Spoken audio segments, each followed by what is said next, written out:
Welcome. You are in the lab room. I'm your host, Lou. Thank you for joining me. Week number 16, National Football League. Look, straight out of the book of I Told You So. And I'm going to be frank with you, okay? I'm going to be really frank with you and honest. I'm a guy that loves to toot my own horn and tell you, I told you so. Now, I'm not one to slam it in your face, especially when the I told you so is at the expense of your own team. But look, I told you so. Miami Dolphins at the Buffalo Bills, AFC East, family business. You know how that goes. What happens in the family stays in the family. And I told you 6 weeks ago. I told you this in week 10. Okay? I do not want to be a team that has to go to Buffalo. And I said this. Go back. Check the archives. Okay? Go back and check me out 6 weeks ago, 5 weeks ago. I said this on record on this very program. I don't want to be a team looking to get into the postseason at the end of the year, having to go into Buffalo against that defense, needing a win. I don't want to be the team that has to go to Buffalo late in the season, needing a W. That's not the place. That's not the defense you want to be going up against, needing it, with it on the line at the end of the season. That's just not a good look. I said that, and it came to fruition in week number 16. I didn't take notes. There was no need to take notes. This was utter, pure, total domination on the part of the Bills. And I saw this one coming, okay? I saw this one coming. I got big eyes. Look, see how big they get? I can see into the future sometimes. And I saw this one coming. That's why I made the statement that I made, that I didn't want to be the team that had to go into Buffalo late in the season. I'm just going to point out a couple of things that jumped off the page at me in this game, and I'm going to move on. There's not a lot to talk about here. The Bills dominated. The Miami Dolphins didn't show up in a game that they had to have. It was really simple for them, okay? Most teams, they need help. They got to win and hope somebody takes out another team.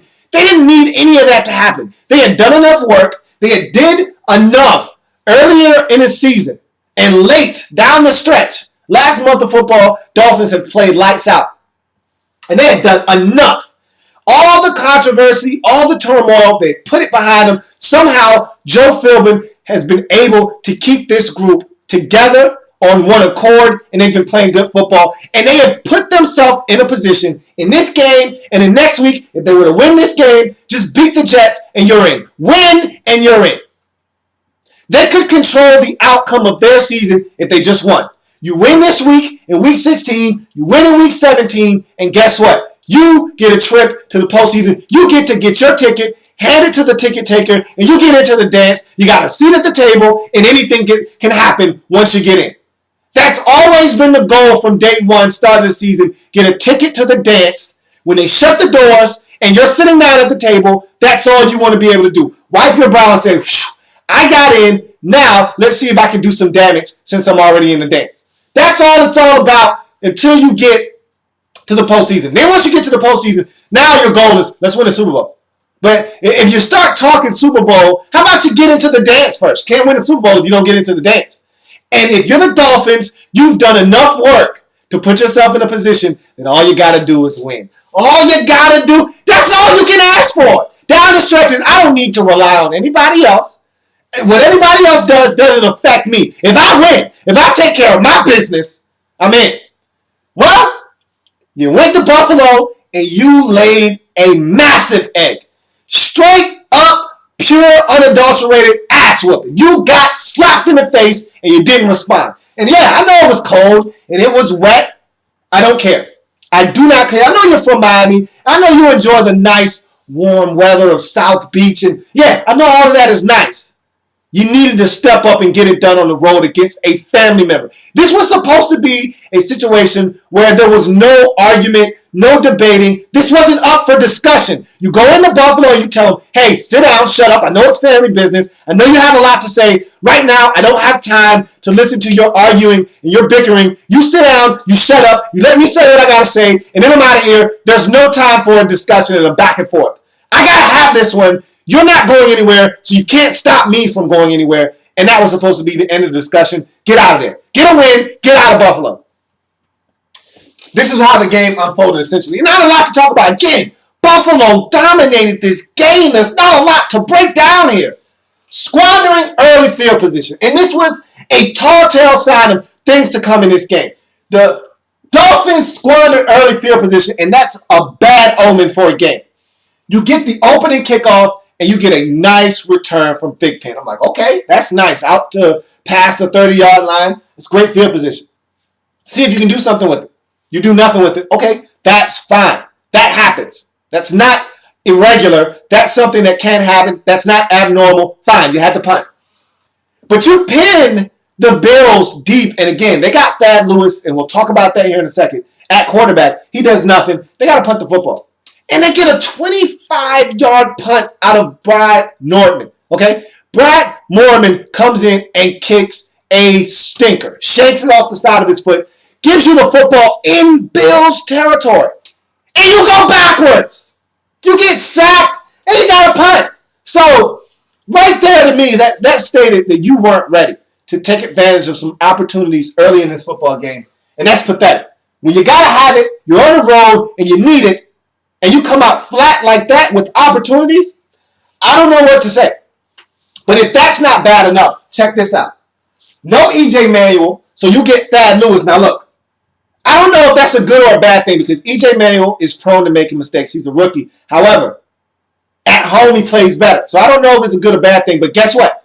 That same backup, Thad Lewis, beat you in Miami, so I don't know if that's a good thing or a bad thing. But okay, fine. No E.J. Manuel, no Stevie Johnson. Their number one guy at the receiver position. Sure, he drops the football a lot. He'll fumble it. He'll put it down on the carpet. But he's a playmaker. No Stevie Johnson. Mom passed away. And my condolences go out to Stevie Johnson and his family for the passing of his mom. But mom passes away. He's not at the game. So no Stevie Johnson. No E.J. Manuel. No starting QB. No number one wide receiver and Stevie Johnson. Marquise Goodwin, the burner. He goes down right before the half. So no Marquise Goodwin. No Stevie Johnson. Robert Woods, the next best option. He gets thrown out of the game for throwing a punch. So there's no starting quarterback, no number one, no number two, and no number three, no slot guy in Marquise Goodwin to stretch the field. All you got to worry about is stopping Scott Chandler, TJ Graham, Chris Hogan, and whoever else they want to throw out there. Knock yourself out. Tell them to knock themselves out. Your job at this point, with the limited tools that they have at the receiver position, stop the run. Stop the run. Don't let Fred Jackson and C.J. Spiller get you. Make that Louie. And he was struggling early. I mean, he was throwing the football all over the field. He was high. He was wide. He was all over the place, except accurate. So, if you're the Dolphins, load the box up. Dare Thad Lewis to beat you. Dare him to beat you. Do not let Fredette deliver on Sunday. Do not let C.J. Spiller, talking about Spiller, C.J. Spiller, get you. Don't let it happen. Don't let the run game be the death of you in this game. Make Thad Lewis beat you with his right arm. If he does it, you tip your imaginary cap to him and you say, you got me. You got me. But don't let the Bills' run game gash you, and that's what happened. Fredette, I asked this about 8 weeks ago or so. Does Fredette still deliver on Sundays? You betcha. Because he delivered in this game, over 100 yards rushing. Scored the only touchdown in the game for the Bills on the ground. He delivered in this game. So, C.J. Spiller, he sprinkled in a couple of big runs. He got you in the run game. You were gashed by this Bills run game. You did not make Thad Lewis beat you. Shame on you, Miami Dolphins defense. Shame on you. Shame on you when you step to a backup quarterback and you let the run game beat you. Shame on you. Then, and this is something I had talked about for weeks, but it seemed like this line was getting better. Even though the Patriots had sacked you 3 times in the first half last week, I said it's not having a great impact on the game. The sacks early in the season, when Tannehill was getting obliterated, they were having impact. When you guys went on this 4-game losing streak, he was getting obliterated. And I said, this can't continue or this team won't last. He won't last this season. And even though he was still getting sacked, there weren't meaningful sacks, if that makes sense to you. I mean, to me, every sack is meaningful, but they weren't as impactful as they were earlier in the season when you went on that 4-game slide. And so, even though he was harassed against the Patriots last week, he still was able to make plays. They still gave him a pocket to throw from when he needed to throw the football. In this game, on third downs or crucial third downs on situations where he needed to be given time, he didn't have any time. They were blitzing. L.A.B might have had 2 or 3 sacks by himself in this game. You had blitzers from, and this is why I love Mike Pettin. Absolutely love him. I love Mike Pettin because he's not going to give you an opportunity to get comfortable, especially when you're at home. Mike Pettin is sending the kitchen sink, and if you allow him to, he'll throw the kitchen sink, he'll throw the bathroom sink, he'll throw the laundry room sink, any sink he can get his hands on. He's throwing the whole defensive playbook at you. Can you digest that? I don't think so. And L.A.B from the cornerback position and the nickel position coming off the corner. You got safeties coming at you. Denoris seriously got the first sack of the game. Kyle Williams is playing out of his mind. He gets to the quarterback. You got Super Mario getting to the quarterback. They sacked Tannehill 7 times in this game. You can't win like that. And so he got injured. Matt Moore comes into the game, hits on a deep ball. Very next play, he throws a pick. So even when you thought you were getting something going, you weren't. And that's the type of day it was for the Dolphins. And then one last thing, and we'll get out of here. Because like I said, total domination on the part of the Bills. Not a lot to really break down. Not a lot to digest. But a back-breaking, hands-to-the-face penalty on Philip Wheeler. You got the Bills pinned deep, okay? You have the Bills right where you want you. And it's 10-0. Bills are already up in this game, but it's not out of control yet. You're still right where you need to be to strike, okay? You got them pinned deep in their own territory. Again, Thad Lewis is struggling. You stop the run game, and you force Thad Lewis to beat you. He can't on that possession. They got to punt the football. Hands to the face penalty by Philip Wheeler on third down, and the play was over, essentially. You already got the stop, but the hanky comes out, hands to the face, automatic first down. After that penalty, and again, you've got the Bills pinned deep, mind you. After that penalty, the Bills proceeded to go 17 plays, 92 yards, 9 minutes of game action, kick a field goal. Now, you didn't let them in the end zone, which is a win of some sort for you. But guess what? All of this could have been avoided. This could have been a 4-play, 2-second punt of a drive for the Bills. That's what it was supposed to be. 3 and out. Instead, 17 plays, 92 yards, 9 minutes of clock, which is not your friend at this point. You're down. Now 13 after the field goal to nothing. That's the backbreaker there. Who knows what happens when they punt? And look, Mormon has already given you a 25-yard shank job. What's to say he doesn't do it again, this time from the shadow of his own end zone? You get the football at the 30. Who's not to say you don't score a touchdown there and change the complexion of this game? We'll never know, because hands to the face, teams trying to get into the postseason on the road that need to win don't do that. That doesn't happen. But again, in a game where you waste field position, in a game where the Bills have half of their offensive unit, all of their skill guys that can hurt you, except for the running backs, out of this game, in a game where your quarterback is sacked 7 times and gets injured and has to leave temporarily, in a game where you have penalties, you can't win. Hell, you don't even score a point. How embarrassing is that? Again, it's family business. They know you, you know them. To not score a point, how pathetic is that? I knew this was going to be a struggle. I knew this was going to be a grind. But I did not expect you to go out and play as poorly as you did in this game. But that's what I got. That's what happened. That's what the Dolphins did. Now you got to pick yourself up. As bad as you showed in this game, guess what? Guess what? With the win next week, you're probably going to get into the postseason. You know why?